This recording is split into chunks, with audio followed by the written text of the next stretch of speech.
Bonjour, je m'appelle Jean-Sébastien Duchesne-Chicoine, audioprothésiste chez Laflamme et Associés. Et aujourd'hui, j'aimerais vous parler des différents signes qui peuvent vous amener à faire un test de dépistage.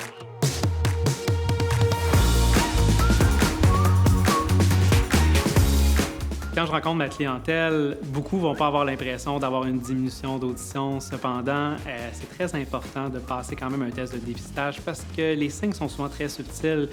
Et si on est à l'écoute justement de tous ces signes-là, on peut se rendre compte que dans le quotidien, il y a plein de petits détails qui vont faire en sorte que ça nous dit de peut-être passer un test de dépistage. Généralement, la perte d'audition arrive quand même assez lentement dans la vie des gens. C'est rare que ça va descendre tout d'un coup, puis souvent les gens pensent ça. Les gens pensent qu'on va aller consulter seulement quand on n'entend presque plus rien, mais bien au contraire. Les premiers signes, c'est très très léger, parfois juste quelques consonnes qui changent. Par exemple, un 6 devient un 10, un fil devient une pile. Donc, ça fait une très légère différence dans l'écoute, mais ça change énormément le contexte et le sujet de la discussion. Puis parfois, ça peut être frustrant de répondre la mauvaise réponse à la mauvaise question. Par exemple, aussi, je pense à mon oncle qui était allé chercher On lui a demandé d'aller chercher des œufs pour Noël. Il nous a rapporté du bœuf.